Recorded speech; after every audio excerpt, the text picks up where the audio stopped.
We're here this evening to talk about the Portland Police 2020 Annual Report. We'll hear from Chief Chuck Lavelle and from Portland Police East Precinct Commander Erica Hurley. First, though, there are a couple of housekeeping matters. We'll be taking questions in the chat after the prepared remarks. You can put questions in the chat during the presentation, and you're encouraged to do so. But we'll wait until everyone's finished before we address questions. We understand many of you will have questions, and we'll try to get to as many as we can. Or if there are several questions that are very similar and cover the same topic, we'll try to consolidate them. We're also recording this presentation, and it will be on our YouTube channel for anyone to watch following this meeting. If you have a specific question regarding anything, please ask the host in the chat. If there's a question that requires some specific information to a topic that another Bureau employee might have some expertise on, the chief may defer in those cases. Thank you very much, and I'd like to introduce Portland Police Chief Chuck Lavelle. Thanks, Greg. Good evening, everybody. Thanks for being here to hear a little bit about our 2020 Portland Police Bureau Annual Report. I'm pleased to have the opportunity to talk with you about it tonight. I'm going to share with you an overview of the major issues from last year, the accomplishments we made, and the challenges that we faced. I'm very proud of the members of PPB and the way they handled those challenges, and I want to support them and thank them for the amazing work they did last year. There were also challenges that we did not handle well, and I want to acknowledge the things we didn't do well and talk with you about ways we want to do better going forward. Both exist, the good and the bad. I want to celebrate the good, learn from the bad, as well as ensuring we're accountable for those things where we fell short. My hope is that in sharing with you those things that we did really well, it will help build trust in us, and that in sharing with you those things we didn't do well, will also help build trust in us. Ultimately, we're all in this together, and community policing, which is my goal, is reliant on positive relationship between police and communities it serves. Tonight, I'll be providing a summary of the annual report from 2020, and then we'll discuss some topics of interest such as force, stops data, and more. As you all know, 2020 was a year unlike any other. The year started off with a new chief, and at that point, we were in substantial compliance with the city's settlement agreement. However, by March, things began changing, and there were 5 factors that really impacted us. Obviously, COVID-19 pandemic impacted everyone. Here at the Police Bureau, we had to switch protocols on how we interacted with people face-to-face. We implemented new investigative protocols, that limited our ability to respond in some areas and impacted certain critical crimes, such as child abuse. For example, when kids are not in school, there were no tips from mandatory reporters. And finally, COVID impacted our community engagement efforts. The second impact was crowd management events. We had 171 nights of crowd management events on various levels. The majority of the events occurred starting May 29th and throughout the summer that included some sort of civil unrest.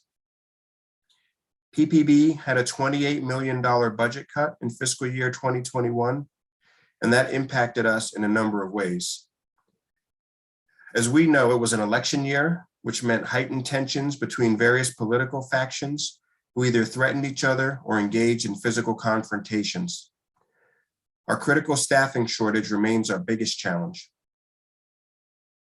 There were nonetheless some positive accomplishments to note.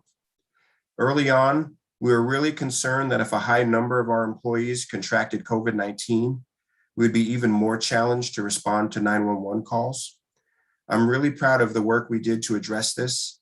We immediately implemented an incident command team who worked with health officials to develop new protocols and obtain appropriate protective gear. We had to transition a number of employees to remote working conditions during the pandemic, and our IT folks did a great job in making this successful. In regard to our work in equity, the equity team has been extremely busy this year, and you're going to hear about some of the training they have initiated a little later. We created the Equity Training Specialist position and established the Equity Advisory Council. They also revised and updated the Bureau's Racial Equity Plan. Our internal affairs team ensured 98% of all full investigations were resolved within 180 days. This was a great effort by this team. We continued to expand our open data portal. We added more data and information to it, including an overtime dashboard and shootings dashboard. The data provided greater transparency so that our communities are aware of what we're doing and consider whether there are trends that are good and ones that need to change. We initiated our participation in the Active Bystandership for Law Enforcement Intervention Training, known as ABLE. It is overseen by Georgetown University Law Center and is being taught to 70 other law enforcement agencies around the country. This training and support is committed to building a culture of peer intervention that prevents harm.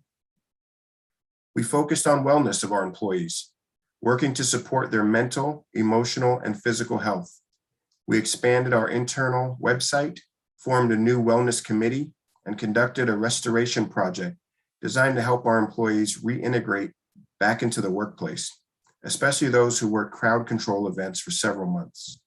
This involved providing them needed resources to regain a good work-life balance and help them process some of last year's events.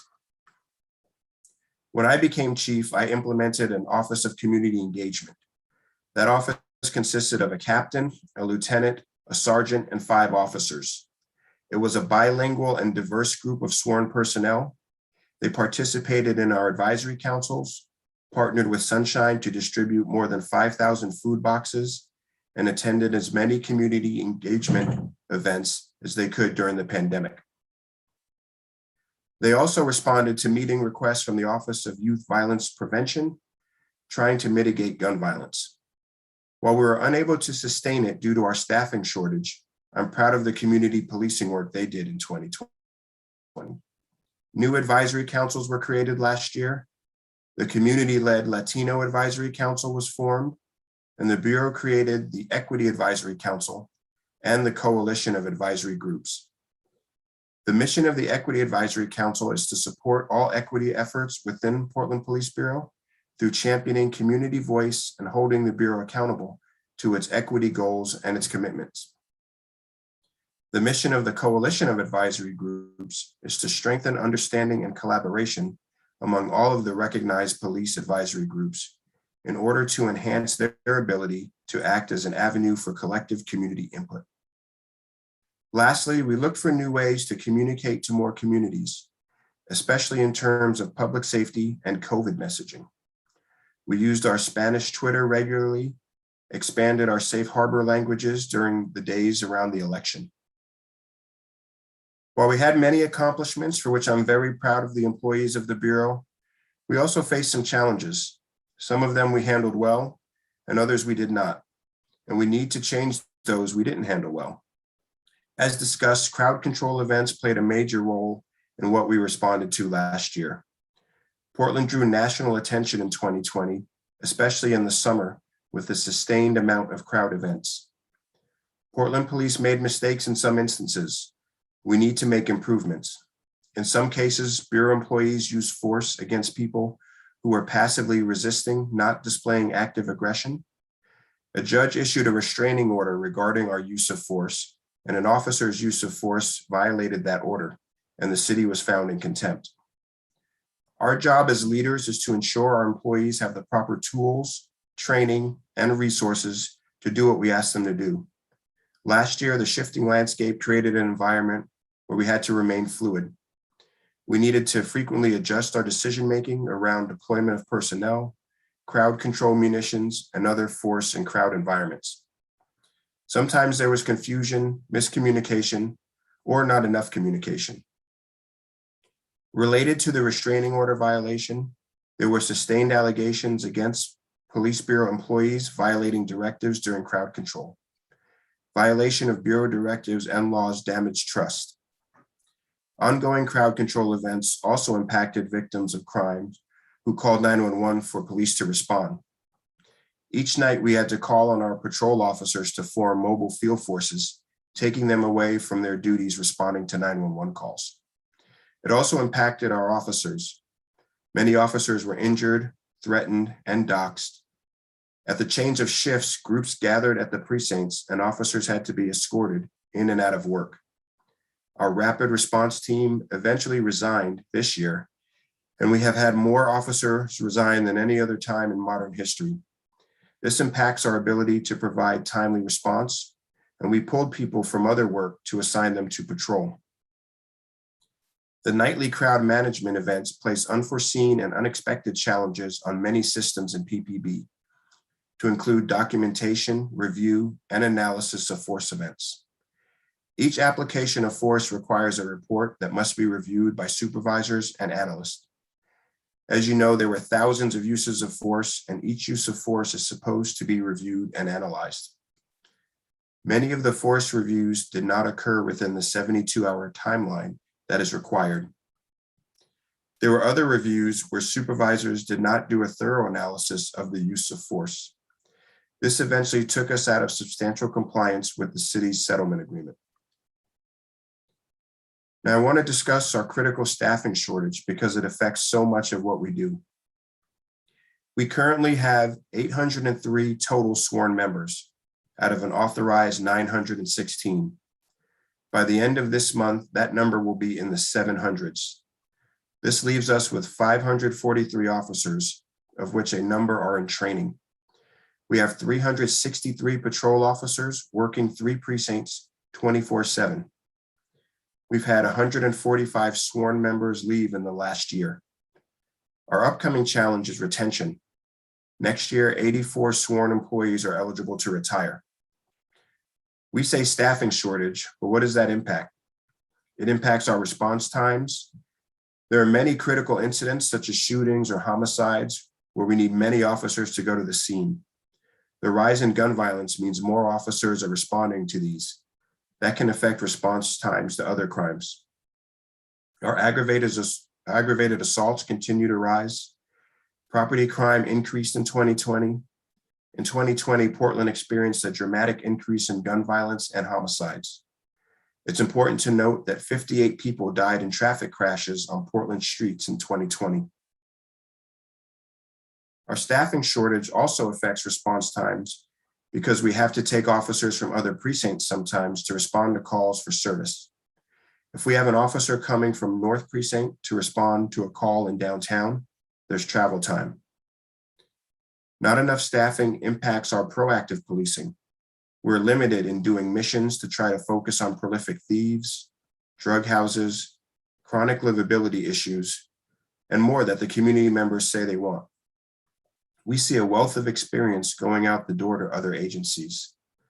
Some units, such as our Special Emergency Reaction Team or Explosive Disposal Unit, take years of training. We've had experts in crisis training, gun violence, and forensics all leave this past year.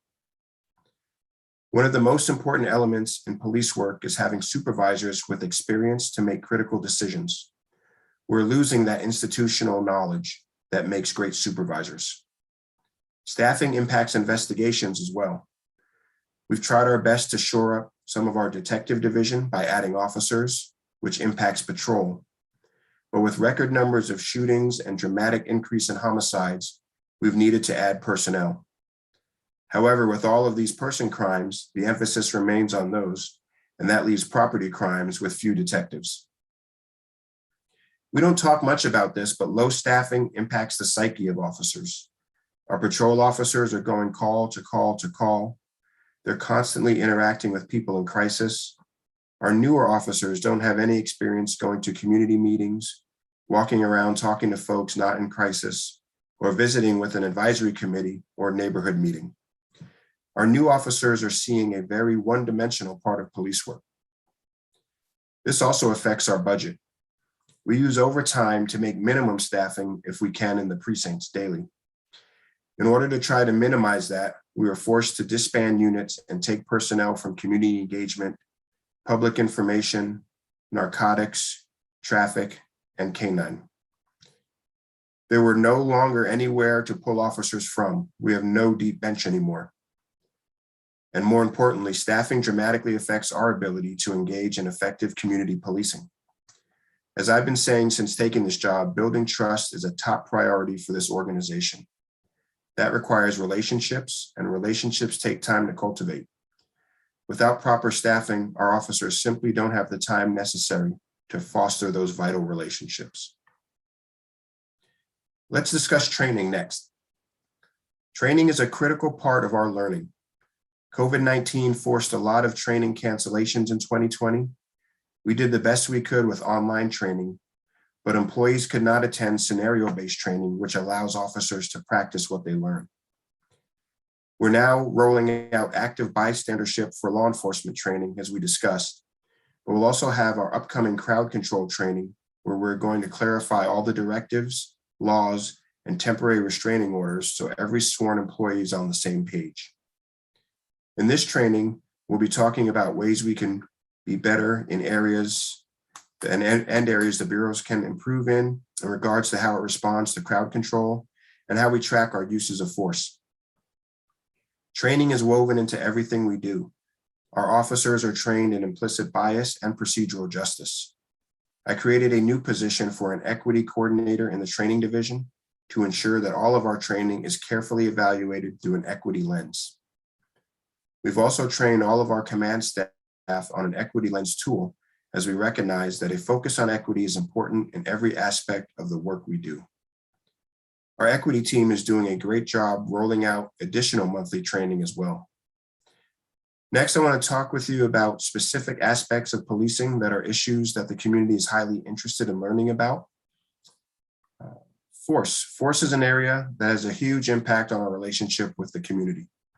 We spend a tremendous amount of effort to ensure our uses of force are appropriate and that we hold officers accountable when they act outside of policy. We emphasize our overarching principle regarding the use of appropriate and constitutional force in training, as well as in our force policy. The community expects, and the Police Bureau requires, that members use only the objectively reasonable force necessary to perform their duties and overcome the threat or resistance of the subject under the totality of the circumstances. There's been a great deal of national and local discussion about de-escalation.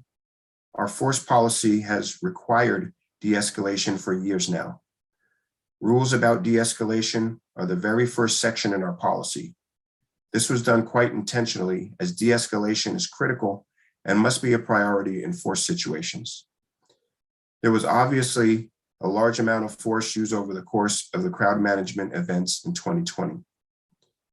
We are currently evaluating those uses of force. All instances that raise concerns of excessive use of force will be referred for investigation and accountability. We're also evaluating our overarching strategies for crowd management. This is to ensure those practices are consistent with the need to maintain public order and safety with as little reliance on force as possible, while assuring the protection of people's right to engage in First Amendment activity. As to uses of force outside of crowd management, the Bureau continues to maintain a low percentage of interactions resulting in force. Officers initiated 72,723 calls for service in 2020. These calls resulted in the use of force 0.17% of the time. Citizen initiated 236,492 calls for service in 2020. These calls resulted in a use of force 0.22% of the time. These are remarkably low numbers, and I'm proud of how officers managed to do their work with such little reliance on force. Last year, we had 2 uses of deadly force. In both cases, subjects of force were not injured. However, 1 officer was. We understand how applications of deadly force impact our community, and I want to assure you that these cases were thoroughly investigated by both PPB and the District Attorney's Office. In all officer uses of deadly force, we follow this process. To be transparent about this, summaries of these incidents and every deadly force incident since 2010 are on our website, and I encourage people to look at them under the Open Data portal. You can also find all of our uses of force numbers on our Open Data portal on the website, including the 2020 force report. In addition to force data, we post stops data on our website. We update our data quarterly and then do a comprehensive analysis of the quarterly data on an annual basis. The 2020 annual stops data report was added recently. In that report, we continue to see disparities, which I know are of concern to you as well as to me. Two statistics are of particular concern. PPB asked for consent to search during stops of Black motorists at a rate significantly higher than that of other motorists. And second, motorists of color are less likely than white motorists to refuse consent to search. These issues are compounded by the fact that consent searches are the least likely type to lead to discovery of contraband. These numbers have held true over several years, so I've taken steps to address the disparities. First, earlier this summer, I directed our sworn personnel to focus traffic stops on safety violations and enforcement in high crash corridors. Stops for equipment violations or lower level infractions are still allowed for times when there is an investigative need or criminal activity, but I expect the majority of our traffic enforcement to be focused on dangerous driving behavior. We're also changing the way we handle consent searches. We're implementing strict procedures that require officers to hand out a written explanation of the rights of a person when asked to consent to a search, which will be available in 5 languages. We'll also audio tape the interaction and write a report. Stops and searches are governed by the US and state constitutions, as well as Oregon law. For example, if an officer turns on his or her lights, you must pull over. But if in the course of that interaction, he or she asks you to consent to a search of your car, you can say no. Under the law, people are not required to say yes when an officer asks them if he or she can search either their person or their car. The written explanation from officers will tell the person that he or she has the right to say no when asked for a consent to search. If the officer has another legal basis to search a car or a person, then please be aware that the officer may still search even if the person refuses to consent to it. Bias-free policing. The status of the results of stops data raised a question about bias-free policing. We have directives that govern us that require officers to engage in bias-free policing. The Bureau's requirements go beyond the requirements of the state law. For example, we also prohibit discrimination based on housing, socioeconomic, immigration, or refugee status, or based on political ideology or affiliation. We have revised our directive on bias crime reporting to align with recently passed state legislation. We used to report only on bias crimes, but under this new directive, the Bureau will continue to work with officers on implicit bias. The new directive emphasizes that even incidents that don't rise to the level of crime can have significant impacts and ensure those affected by these bias incidents are provided with resources. All officers have been trained on implicit bias. The Bureau's Equity and Inclusion Office continues to develop trainings to increase awareness of equity issues and decrease bias in policing. Our new equity trainer is integral to this process. We understand and respect that now more than ever, it is important for our community to know their police treat everyone with dignity and respect. As always, we encourage anyone who thinks they were not treated fairly to report it to the Independent Police Review Division. So to conclude, I hope this helps all of you to better understand the Police Bureau, how we handled 2020, and the changes we made to address some of the issues that arose. I get asked a lot by community, what can we do to help? I encourage you to get involved either in a community or neighborhood group Stay informed by following our news, budget updates, open data, and more. Any kind words and support for those doing the work is always welcome and appreciated. If our employees feel valued by all of us, they're more likely to stay here and keep doing the important work we need them to do. We need your help to encourage and support those who we need to fill both sworn and non-sworn roles in the Police Bureau. Individuals of all backgrounds and experiences help provide value to our agency and our community. Thank you, and now I will turn it over to East Precinct Commander Erica Hurley.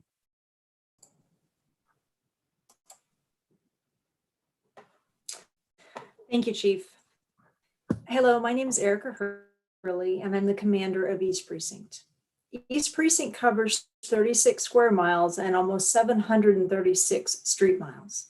We serve approximately 240,000 community members of Portland. Last year was a challenging year for law enforcement nationwide, and we in Portland faced more significant challenges than most.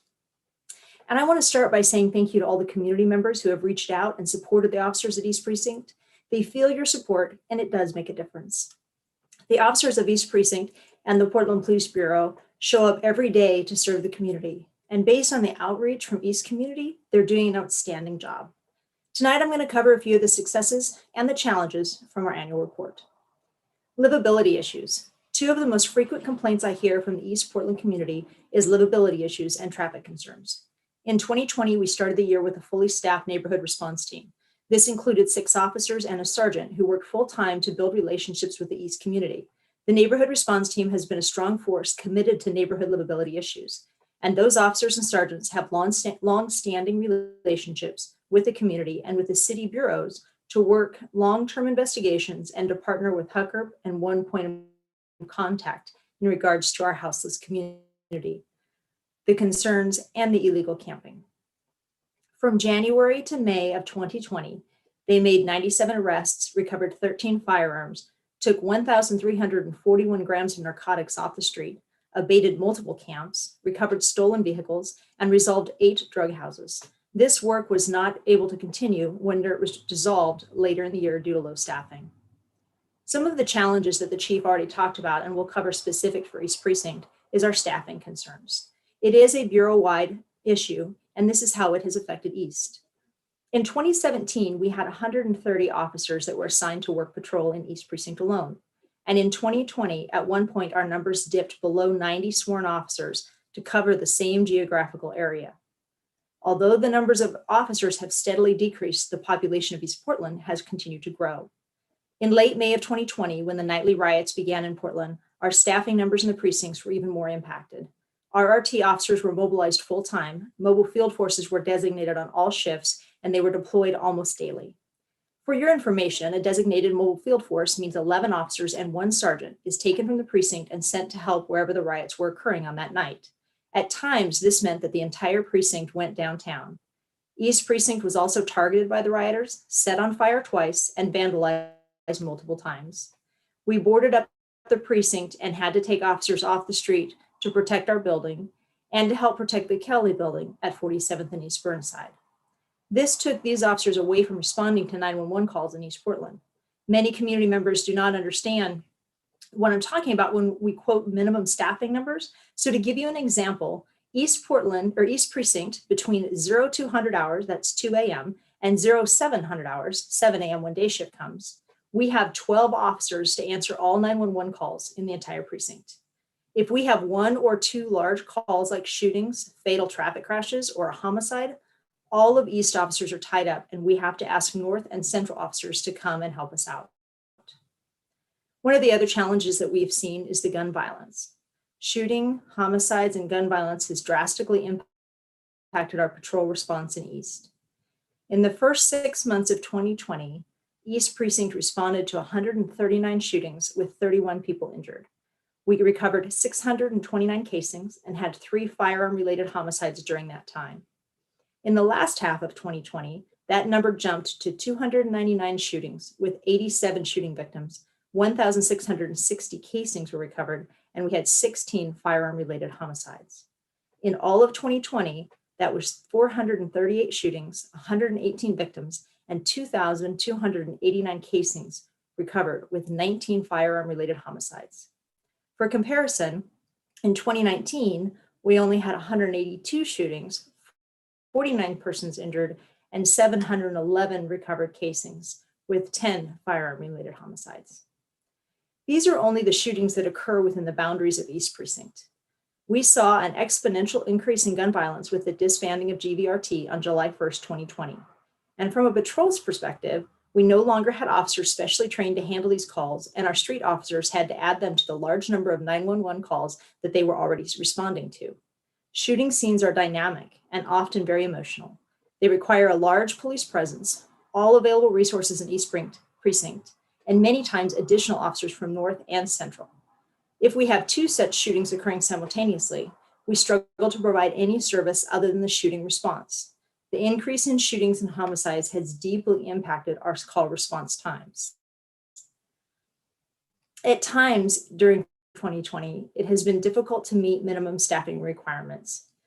Between 67 and 72% of the time, we had to hire officers on overtime to backfill positions just to make minimums. And this caused us to decommission our neighborhood response team, sending those officers back to patrol to help respond to radio calls. This also took them away from being able to do their job of helping one-on-one with the community with their the issues, the livability issues. As the chief has mentioned, persons and property crimes have increased.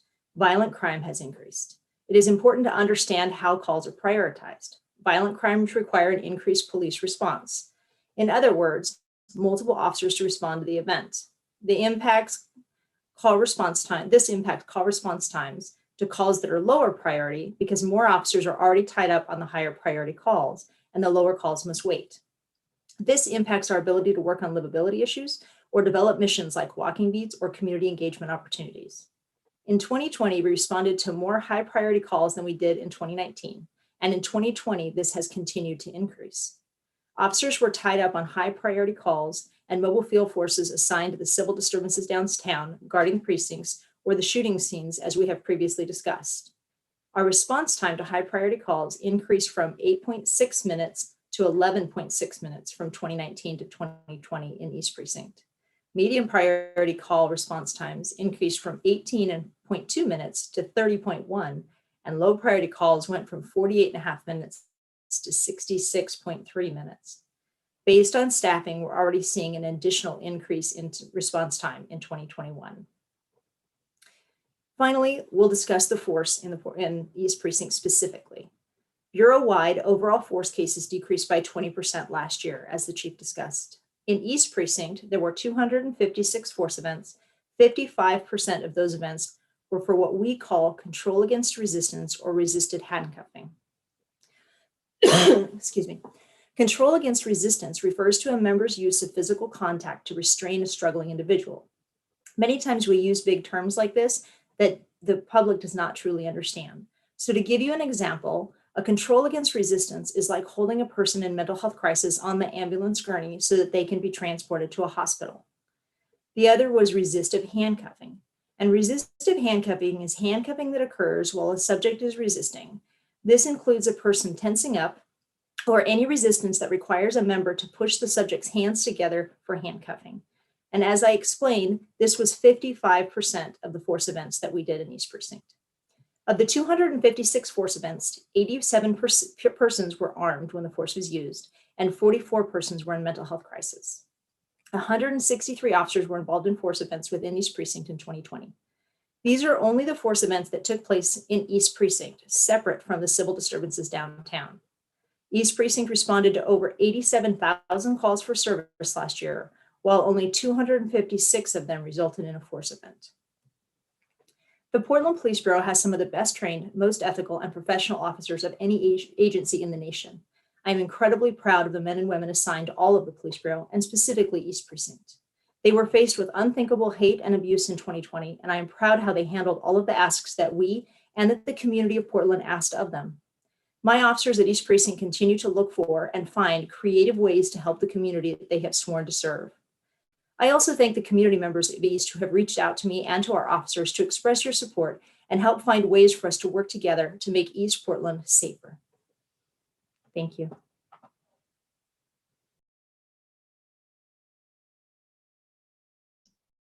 Thank you, Commander Hurley.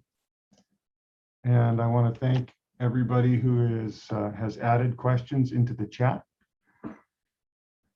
I'm going to try to get to as many of the questions as time allows. We do have plenty of time to begin. And I will take the questions. It may not be exactly in the order that they're added. Sometimes questions can be placed next to another one just to keep the conversation flowing. Another one that's very similar. So Chief, I want to begin with a question that someone offered, maybe even speaking for some other friends and neighbors in East Precinct. The idea, the question has to do with people who have been let out of jail after being arrested. I think this spoke specifically to crowd events, riots last summer. The release of people from jails may have, at least in the opinion of certain people within the boundaries of East Precinct, led to the reputation that the city has, that it's an easy place to be violent. And now we're left with the culture of violence that we're watching every day on the news. At least that's the opinion of one or maybe more of the members represented in this question. Can you speak a little bit to that? Release of people from jail after police arrest?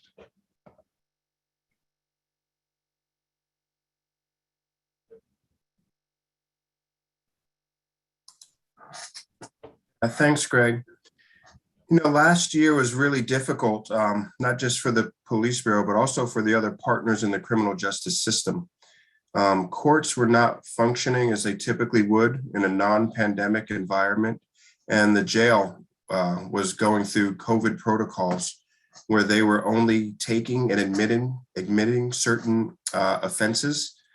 So there were a lot of people who would have otherwise been held in jail who were released or cited because of the pandemic and not wanted to have an overcrowded environment in the jails. And I think that probably played into the fact that a lot of people were, released quickly or never booked into jail, who might have otherwise been booked and been in jail for some time till they could have seen a judge. So I think that was really one of the systemic problems that we as a criminal justice system had to work through during the pandemic. As many of you know, the courts and the jail are not controlled by the police bureau. Those are county entities, and there are judges and other processes involved that are outside of the bureau control. Thank you, Chief. Also, something that was on the table, at least had been discussed last year, were body-worn cameras. And then it appeared, at least to one person who's asking a question, that the program stopped with no explanation, and they may be coming back now. Can you talk a little bit about body-worn cameras? Where were we last year? How come the program stopped, and where do you think it's headed? Yeah, I know. I'm not sure if it was last year, it might have been the year before, but we did at one time have a pilot program that we were planning for implementation of body-worn cameras. We had some money budgeted and set aside for the implementation of the pilot. And then it was decided that we would not go forward with the pilot program. There wasn't a lot of council support at one time for that program.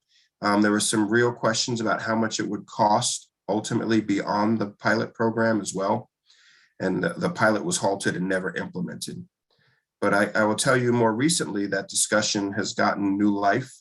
We're looking to try to motion to the city council for support for a body camera program.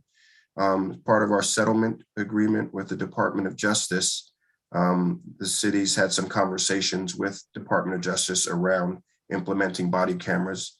And there seems to be more widespread support for that implementation as well. I'm personally a supporter of having those as a tool for officers. I feel that they give us another data point, another reference to look at to get information on critical incidents. I think they're potentially really helpful in crowd control environments and for accountability as well. So I look forward to seeing where it goes from here as far as the support and the progress towards implementing those. Thank you, Chief. There was a question here with a clarification, and if I understand it, it was a question about collaboration and partnerships between the Multnomah County Sheriff's Office and PPB, which at least in one question maybe seems to be lacking, maybe in East Precinct, maybe not as visible as this person wishes. Can you talk a little bit about the partnership between the county Sheriff's Office and the Portland Police Bureau? Yeah, I have a good relationship with Sheriff Reese, Multnomah County. We're in a meeting today. I talked to him earlier this week. They do a limited patrol mission. Most of their patrolling is out on the east side, Fairview, Troutdale area, some of the incorporated areas in Portland. They don't do a lot within the city limits. They're mostly focused on the jail and the jail staff in the city. But we do have a good collaboration. They've helped us in the past. We've been on task forces together with MCSO personnel. And I think to the extent that we can partner together, we have been good partners with one another. As far as patrol is concerned, I don't know if Commander Hurley can speak more to the East Precinct side of it, but I know in areas like out on Highway 30 on the west side, we do share some space where we have some collaboration and interaction with MCSO deputies. And I think, we just have kind of different areas of responsibility for patrol, but I do feel like we work well and partner well.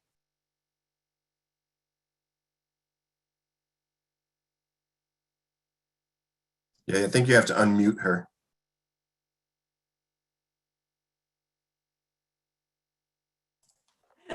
Thank you.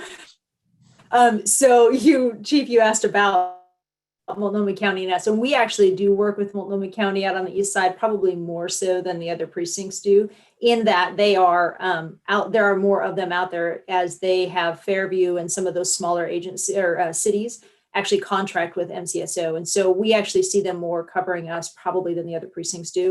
They obviously are still also low staffing, and they have those cities that they contract with to take care of. But we do see them out there to help us when we need to cover calls, and we cover them on calls as well. Thank you, Commander. Commander Hurley, while I have you here, I may pose this question to you. There's a question in the chat about I think it's an online implicit bias test. I think it's sometimes referred to as the Harvard implicit test.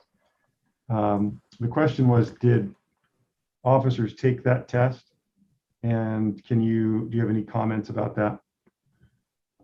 So yeah, I was the captain training division when we did the implicit bias training, and we did offer that test to all of the people that were taking the class. We asked them to take that test actually before they came in to take the class, so that they have an idea of how they scored on it. And it's an interesting answer for people to look at, and just to kind of see what how they score is that. So yes, it was actually offered to everyone that then came in later to take the implicit bias class.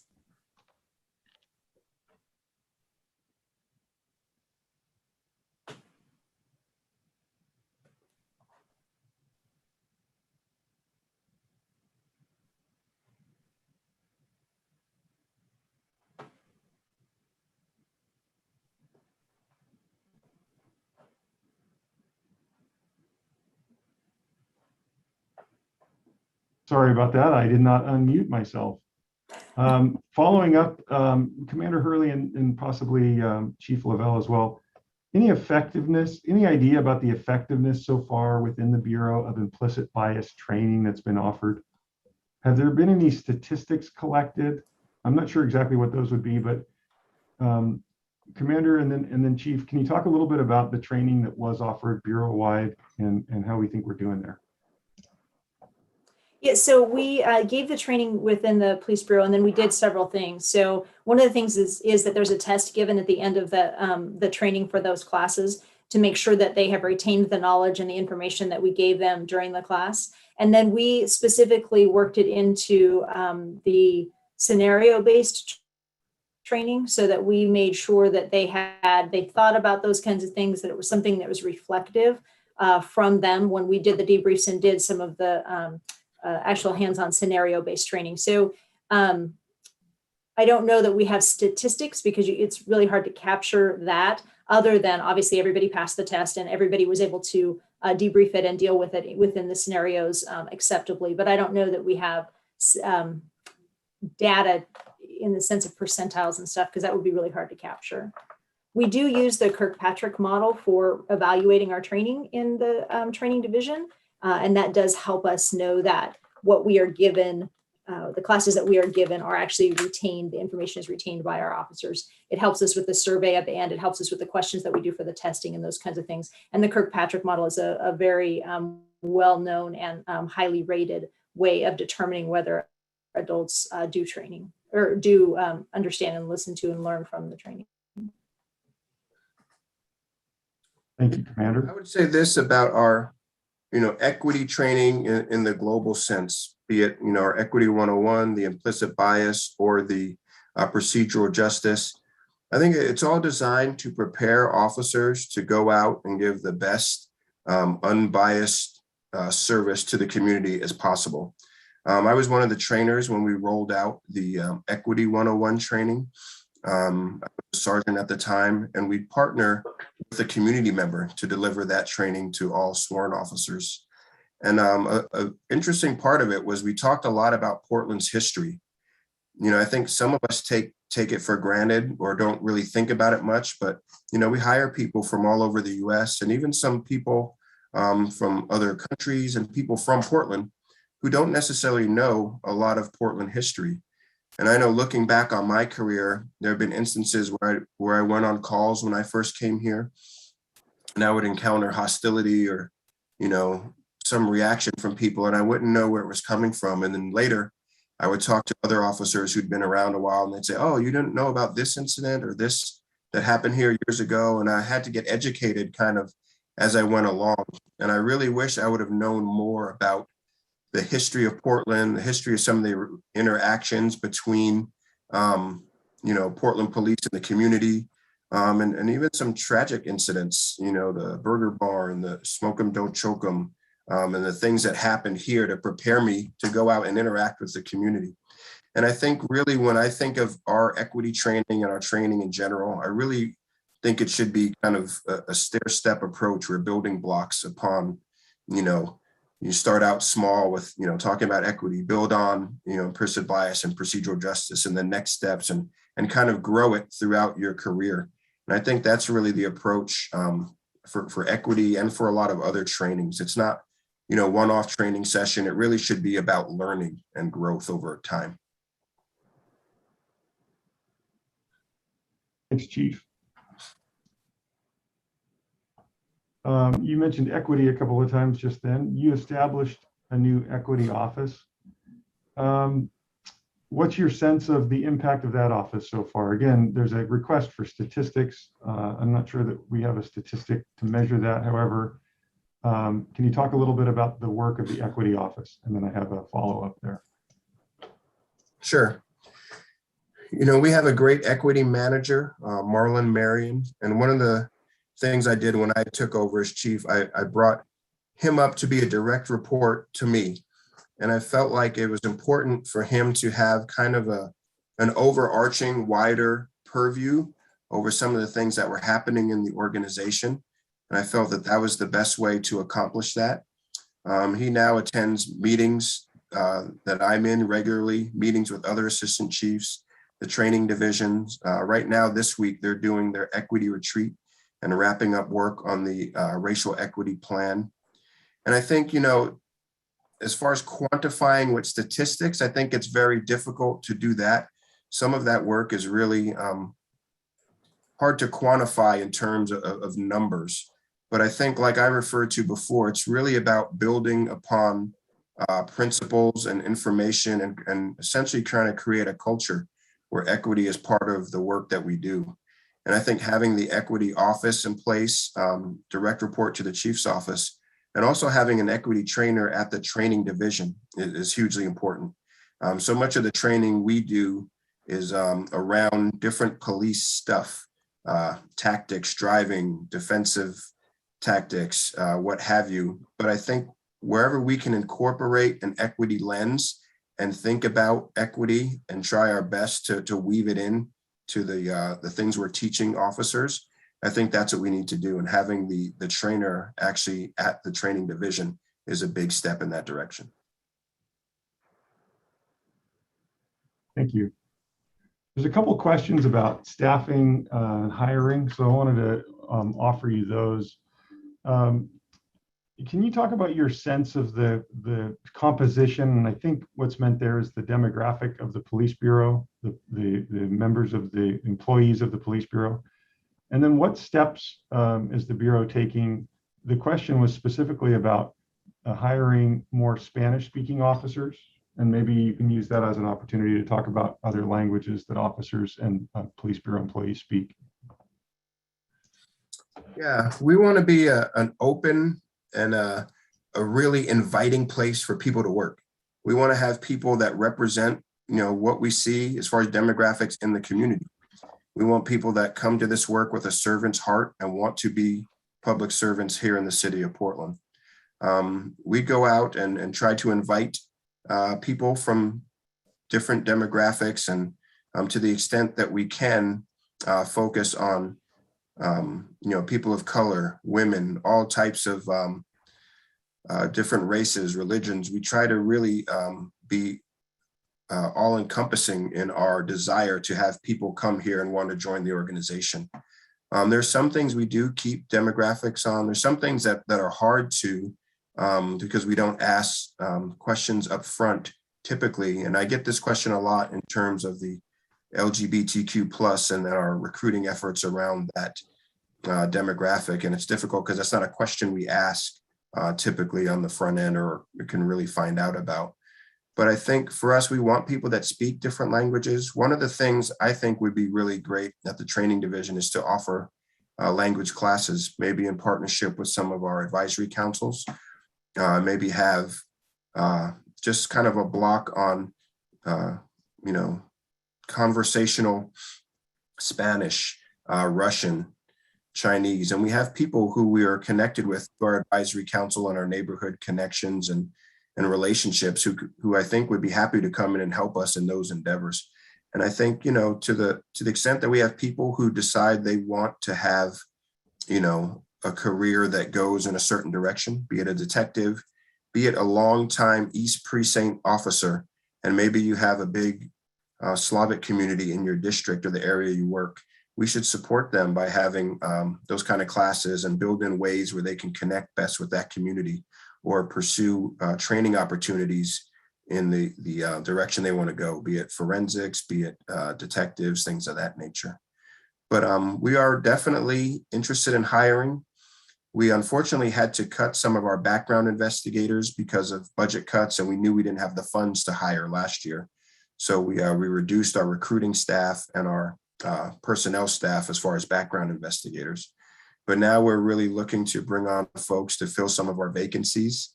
And our hope is to get our staffing back up to where it needs to be so we can give the best service possible. Thank you. And since you mentioned getting staffing up to where it's supposed to be, there is a question specific to that. Is there a plan to work to rebuild staffing? I'll start there. There's a couple follow-ups. Yeah, I'm currently working with the commissioner or police commissioner and mayor's office to figure out our best plan to get back to the staffing that we need. I'm submitting to him some numbers and some work our strategic services division has put together. But I think the overall trend that we've seen here in Portland has been a downward trend.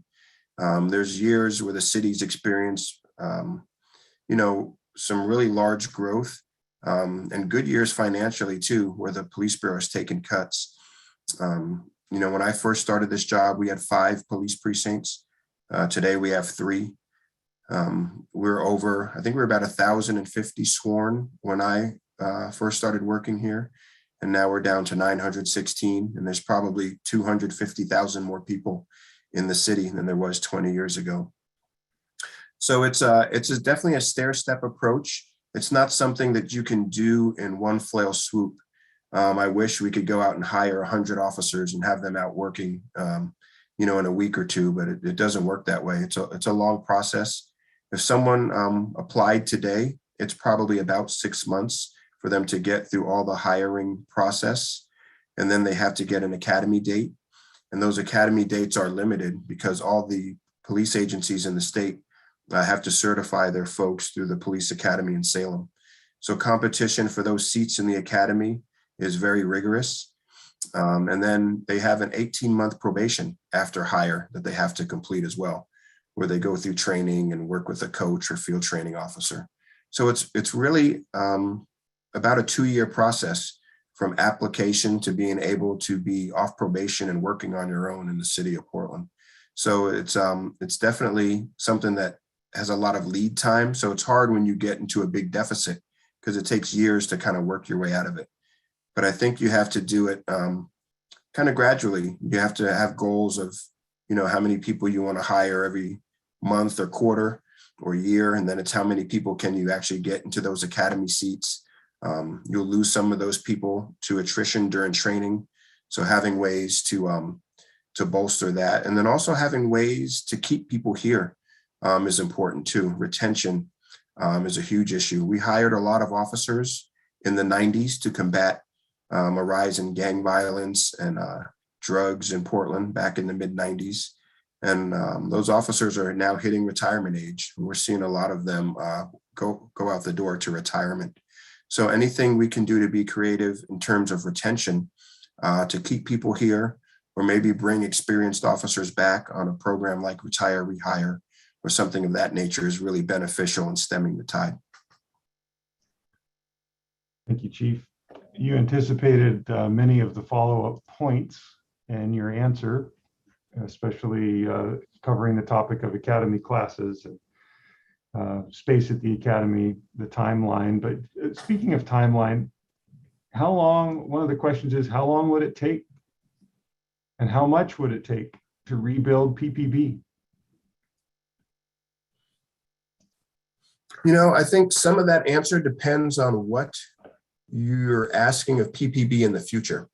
I can give you my thoughts and ideas on today, but I think there's so much talk about police reform and wanting police to not do this body of work and to do this body of work, and then having these other entities step in and do work around mental health and houselessness and some of these other issues. I think the real answer depends on what is the ultimate ask? And then the question becomes, what resource package do you need to meet that ask? But I feel like for a city our size, for instance, we should have a full-time traffic division. We've had a lot of traffic fatalities last year, and we've got a lot of this year. That's something we had, but we were forced to move those resources to patrol to answer calls for service. Same with narcotics. We're dealing with overdoses and fentanyl and things of that nature that we'd like to be able to respond to robustly and quickly by having people whose full-time focus is on narcotics investigation. But we had to move that unit back to patrol to answer calls for service. So some of it is, what the authorized strength allows you, but there are other things I think as a city we should really have built on to our current capabilities. We used to have a burglary task force. People who were victims of burglaries and property crimes would get direct response, at a minimum, contact from the police bureau via letter when we had that division. We don't have that anymore. A lot of our resources and detectives have been shifted to violent crimes such as shooting and homicide. So I wish we had more investigative capability too. So I know it's hard to give a number. I think, if I had to give a number, I'd say around 1,100 officers would probably be beneficial and allow us to do a lot more things and provide a lot more service to the community. I don't think it's really beneficial as a chief to just pound the table constantly and say, we want more, more, more. But I think it's reasonable to say we need what is needed to meet the demands of the work that you're asking us to do. And I think that's what's fair and what's reasonable. Thank you, Chief. Related to staffing, which you've been talking about now for the last couple of minutes, there was a question somewhere in the chat about the number of people, I think it's sworn members who work for the Police Bureau today. That number is 803. 542 are officers. 57 or so of those officers are in training, so that's about 10.5%. And of those officers, about 362 work patrol in precincts, including East Precinct. And so that hopefully answers the question about the specific staffing numbers. There's a couple of questions, well, one specific and then more in the chat about the murder of George Floyd. I wanted to bring that up, Chief. If I can just maybe pose the question this way, I'll break it into two parts. The first is, what impact did the murder of George Floyd have here in Portland and on the Portland police? And then the follow-up to that's going to be, the response to that appears to some people like the police responded to that violent incident with violence. So can you talk about the George Floyd murder, its impact here, and the police response? Yeah, I think that is a turning point in the profession as a whole, not just Portland, not just Minneapolis, but I think the whole profession of policing. We'll look back and we'll look at the George Floyd murder as a pivotal moment that spurred a lot of change. I'm hoping when, years down the road, when we look back at it, we find those to be good changes that were meaningful and impactful to people and communities. But I think the tragic murder of George Floyd was really an eye-opener. And I think, I'll speak just personally, my personal feelings and what I felt afterwards. And there was a callousness to it that was really troubling. To me, it wasn't about the tactics or this or that, or, the people on scene. It was the fact that, you had a police officer, who wears a uniform like me and others on this call, who, showed up to a scene and he was supposed to provide a service and care for the community and for people. And the feeling I came away with just watching that unfold was that that George Floyd didn't matter to him. There were people there saying, oh, he can't breathe, you're killing him, you need to do something else. And there was just a feeling there that he didn't matter. And as those 8 minutes and change elapsed, it became clear that that wasn't police work. That's not what we are out there to do and how we're supposed to serve people in a community, no matter what condition or what state you find them in. Our job is to provide service and to care about people. And I think, the things we experience here in Portland were really unprecedented. It's like nothing I'd ever thought about or experienced in law enforcement. I think as an organization, we went out with the goal to, protect life and property, to stop people from committing crimes. There were several attempts to burn down facilities, to injure people, Molotov cocktails thrown, rocks, all kinds of things like that. That made it very difficult to go out there and perform a safety role. And I think it's also worthwhile to mention that, we had a lot of events here in Portland where probably, tens of thousands of people would come out during a week and have marches, speech events, all kinds of different things that were peaceful and required no police intervention. And there was a lot of folks who just came out to say, hey, we want to see changes in policing. We want to see, police officers serve us in a different way. And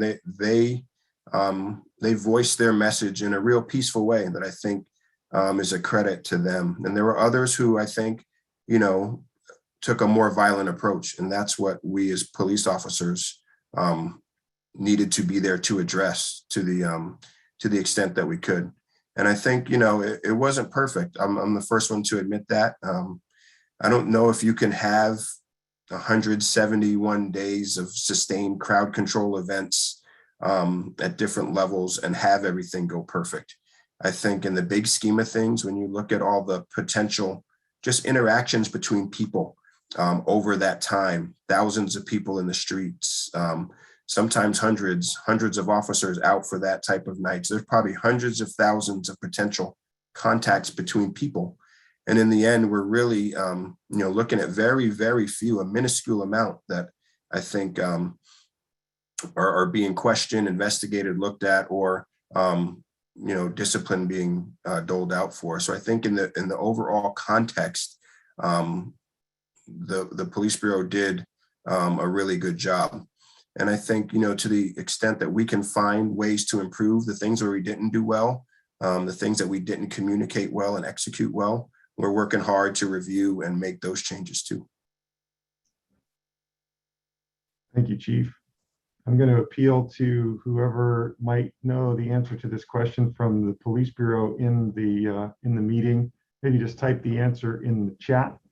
There was a question about the consent search form notices and whether those are available for public review. While someone, unless you know that answer off the top of your head, Chief, while someone's filling that question in for me, Chief, can you talk a little bit about the review of directives? Because that's a reference to a new directive that's going to be coming out.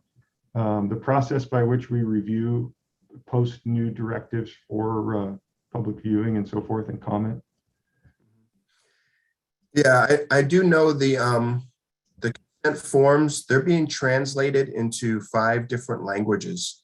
And it is surprisingly, or maybe unsurprisingly, difficult to translate the legal intent into different languages and have it mean the same thing to everyone every time. So we're really working hard to make sure we have the language and languages right on those consent forms, so they're as beneficial as possible to people. So that's still in process. We've actually worked with some of our advisory councils and different groups to work on the translations. And I'm thinking the last update I had that would all be ready is around November sometime for us to roll it out. And there's also a training portion that would have to accompany it, because in order to do the audio recording, we'll have to have an app on our phones that we train people, have to have a training for officers so they know how to use it. Typically, I think a lot of agencies would do that recording of the consent on body cameras, but since we don't have those, we have to work out a way to do it on our phones. So November is the time frame that looks like it'll roll out and be available. And as far as our directives, we put our directives out for a universal review. They're put out for public comment for 30 days. So people have the option and the opportunity to look at our directives when they come up for review and make comment directly to us about them. And we look at those comments and we incorporate changes where we can and need to.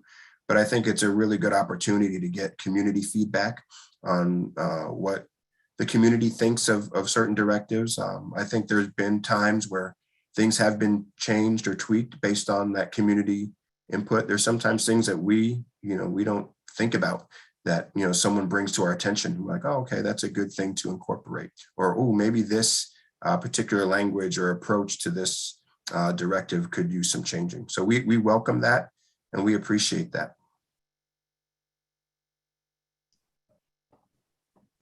Thank you, Chief.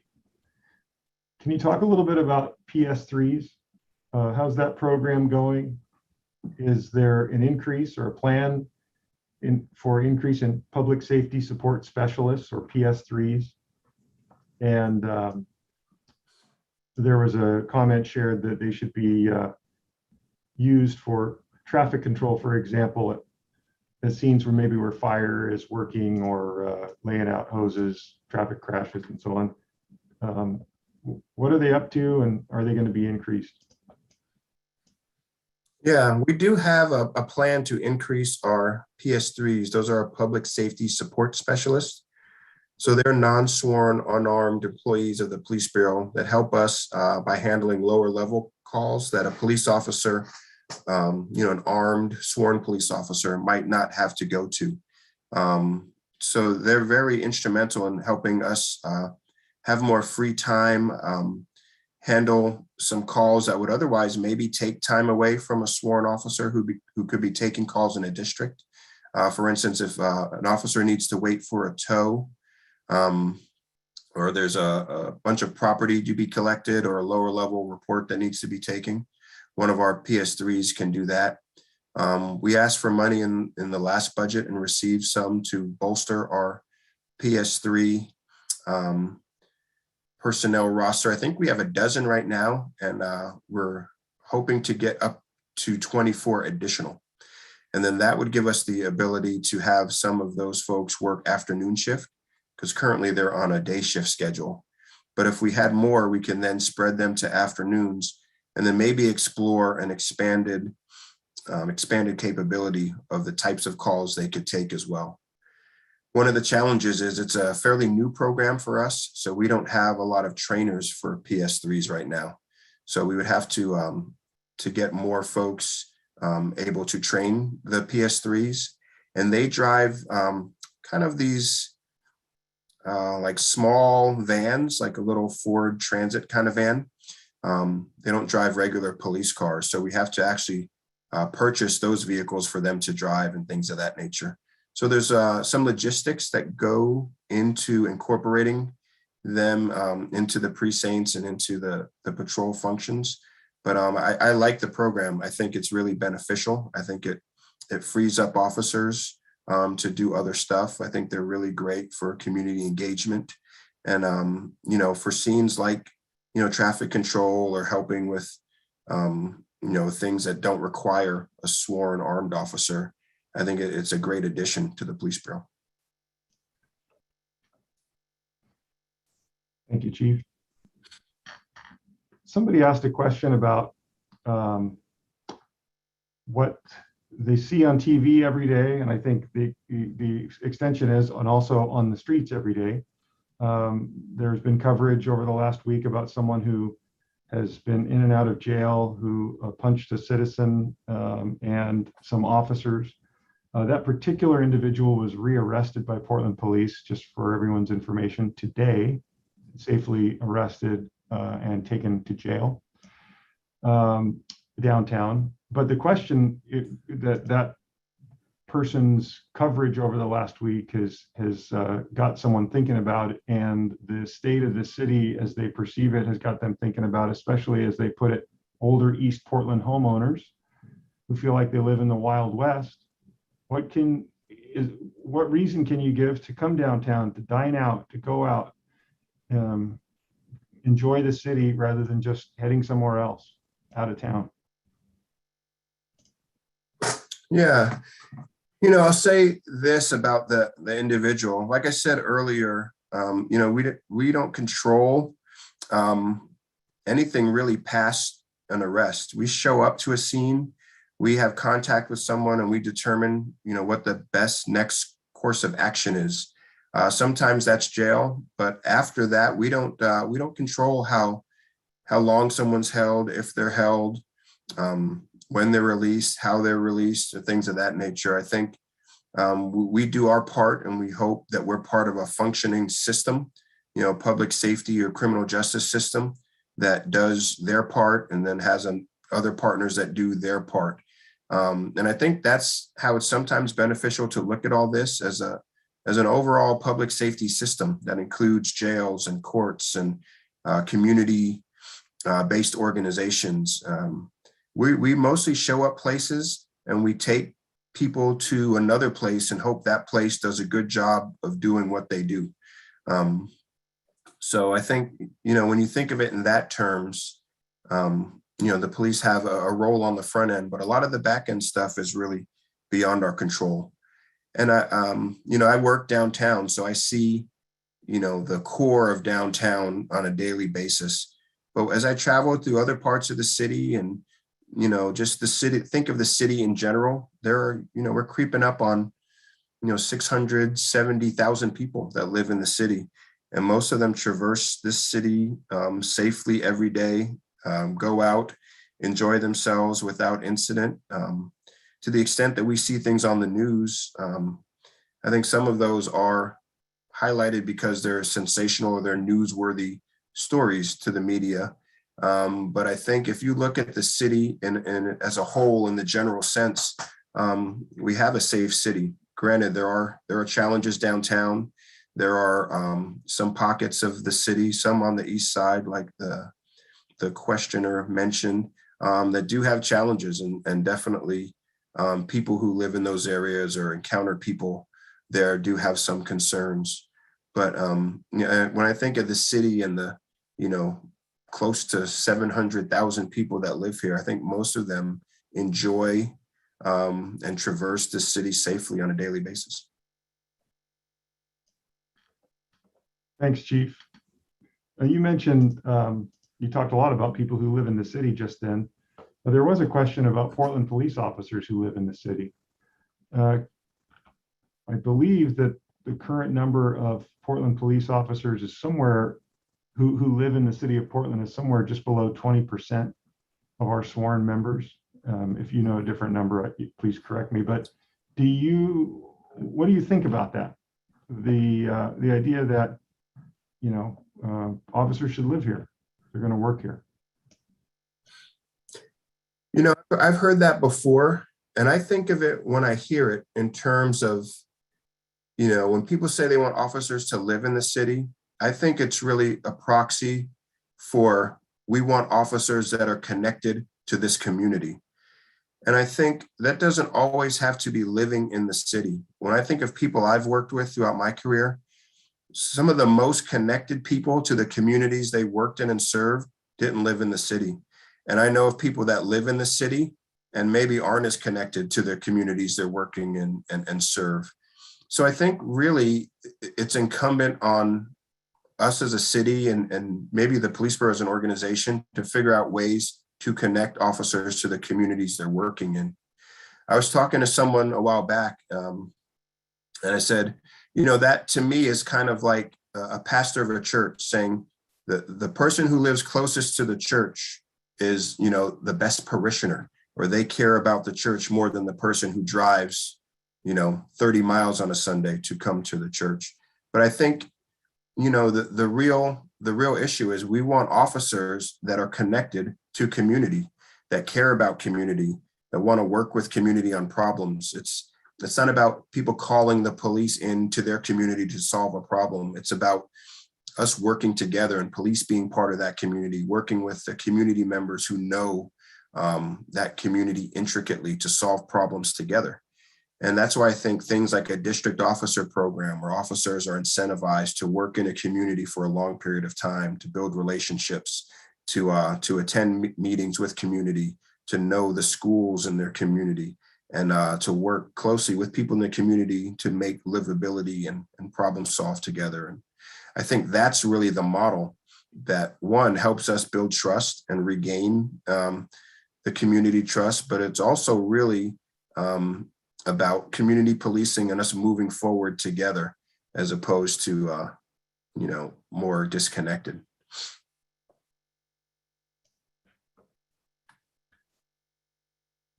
Thanks, Chief. A couple traffic related questions. One, there's certainly the perception that there's a lot of speeding around certain neighborhoods, including this question. Cars without license plates, loud cars, causing great disturbance to their community. Is there less being done with traffic because resources are so tight? There could well be. I mean, we did have a full-time traffic division focused on traffic that is now spread out to precincts taking 911 calls. There is still traffic enforcement. One of the things I did very early in coming to this job was I got us involved with the help of the traffic division with a voucher program that allows officers to hand out vouchers to motorists who have minor lower level equipment infractions on their vehicle to help them get those infractions fixed and bring them into compliance with the law. And, I felt like that was a way where we could help people who are maybe struggling financially drive safely on our streets and drive within the law. Unfortunately, when we moved the traffic division back to precincts, and I also asked our officers to focus more on the moving violations that were directly more associated with safety and less on the equipment violations or lower level administrative infractions. So I think that took away a little bit from the intent of the voucher program. But I think it's important for us to still really focus on traffic safety, because we have 58 traffic fatalities in 2020, and I think we're at about 39, I think is the last number I saw. I don't know if someone has the actual number, can put it in the chat, traffic fatalities for this year. So that's really high, and that's something we want to give attention to and focus on. So, I think those things are very important. And when we go to community meetings and talk to community, that's one of the biggest concerns that we hear is traffic, speeding, speed racing, or things happening that are vehicular in nature in communities. And they do pose a safety risk. So I think it is important for us to continue to focus on them where we can. And related to traffic and also staffing, there's a concern that we've seen repeated throughout the city in different areas over the last, for quite a while, on bridges, on city streets, and big intersections, small intersections, and that's this racing intersection blocking. So at current staffing levels, will there be enough officers on duty to respond to that type of incident? Or will you need a larger staff and more officers to respond? That's the first part. And then there's a second question that follows up about the ordinance that's brand new, announced today. Yeah, those types of calls are officer intensive.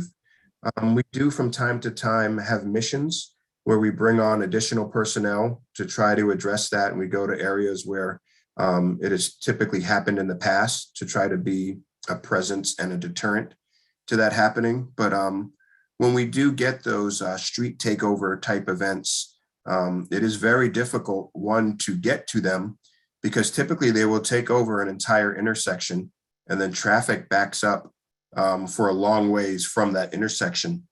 And then to get officers there, you have to now navigate through that traffic, who typically does not have a lot of places to maneuver to make space for the officers to get to. So it is sometimes difficult to get there. And like Commander Hurley said, late at night after the afternoon shift goes home, there are 12 officers in each precinct. And I think the other precincts have a similar minimum. So if you are at minimums that night, and there's some nights we can't even hire to minimums, offering overtime. So if you have 12 officers in your entire precinct, maybe a couple of them are tied up on a call they can't break away from, and you have one of these events, maybe you can only roll 6 or 7 officers to that area. And some of these, have hundreds of people, and it's very difficult to now get there and then do something with those people. But I think the ordinance today will help give us some additional tools to deal with those situations. Thank you. And I think you answered the follow-up, which is, will the new city ordinance help? I think so. And I also feel, it can serve as a deterrent as well. I mean, I think the more tools you have more of a deterrent effect. And then maybe people will decide, I don't really want to have my car towed, or, maybe I won't, go out and engage in this activity. Or maybe some people who are diehards and say, I'm going to go do this regardless, maybe they go somewhere else and do it. And I think there's also maybe benefit in exploring other options where young people in particular who can maybe take their car to a PIR or a raceway or some other spot that's kind of maybe more suited for that type of activity, and then spend some time there engaged in, less risky vehicular activity than taking over an intersection in the middle of a city or a bridge, to do street racing or stunt driving or drifting or whatever it may be. Thank you, Chief. I've got a question about ECIT officers. The question is, it names a number. It seems like at the beginning of June, there were somewhere around 140 ECIT officers. Can you talk about what an ECIT officer is? And then if anyone knows and can put in the chat the number that are assigned to East Precinct. Can you talk a little bit about the ECIT program? Sure. So I saw Commander Hurley says East Precinct has 34. So every officer in the city of Portland is CIT trained, which is crisis intervention training. So every officer has 40 hours of that training. And then we have 140 or so officers who have ECIT, which is enhanced crisis intervention training. And then I think you'll see some places have mental health partnerships between officers or deputies and clinicians, and they go to mental health related calls. Well, here in the city of Portland, we have ECIT. So if an officer is on a call, they still have their 40 hours of training, but sometimes they feel like they need a little bit more assistance, then they can call on one of these ECIT officers to come to their location and help them on a call. ECIT officers are extremely valuable to us because they have not only an additional 40 hours of training for a total of 80, but they also have a lot of relationships in the mental health system. They're very adept at which referrals are available for people in different situations. And I think that is our more widespread approach to getting additional mental health officer resources to calls where they're needed. But we also have a behavioral health unit that consists of 3 partnerships between a Cascadia clinician and an officer. And if an officer has maybe a chronic problem in the neighborhood with someone who's struggling with mental health issues, or there's an officer who has a call and they're like, this person could use just a little bit more follow-up, they can submit a referral, and we call it a BERS, but it's a behavioral health unit electronic referral system referral, and that will go to one of the BHU teams. There's 1 team per precinct, and then they will do a follow-up call with that person or the subject of the referral. They end up a lot of times contacting family members, working with that person's worker or community-based organization that works with them, let them know what situation this person is finding themselves in and look for ways to help them and kind of be more of a long-term problem-solving unit to help with those cases that really need more than just one call for service from an officer. Thanks, Chief. I want to ask at least one more question, and it's about advisory groups. I think you might have made some mention of advisory groups in your prepared remarks, but one of the questions offered tonight was, do they still exist, and do they need participants? That's a great question. They do still exist. We have several, and they do have participants. They do recruit and they do add people. The newest ones we have are Latino Advisory Council, and we have this coalition of advisory groups that has a person from each of our advisory councils that comes together to really share what the different councils are working on and look for ways where there can be some synergy. Maybe there are things they can work on together or share that'll help forward their work. But what they really do for us is they give us a tie-in to communities that we might not otherwise have. I think it was earlier this morning, we had our APIA, our Asian Pacific Islander American Advisory Council meeting. And we've been doing a lot of work with them recently around the issue of Asian hate and stopping Asian hate and hate in general. And they've been really, really spearheading that effort. I went down to Old Town where they put up a billboard, and the mayor and I were there when they unveiled that. And we've just been talking about ways to really connect with and help people feel safe in the Asian community surrounding some events that have happened throughout the country there. And I think even the Latino Advisory Council, that's a voice that we haven't really had in the Police Bureau for a long time. And that's a growing population in our city. And to really have them at the table providing inputs, and just the relationships that come out of it are really great. I mean, we have a great Muslim Advisory Council, Slavic Advisory Council, Alliance for Safer Communities, a Behavioral Health Unit Advisory Council as well. And we have African American Advisory Council. So we're really, really always looking for ways to connect with community, and our advisory councils are a great way for us to do that.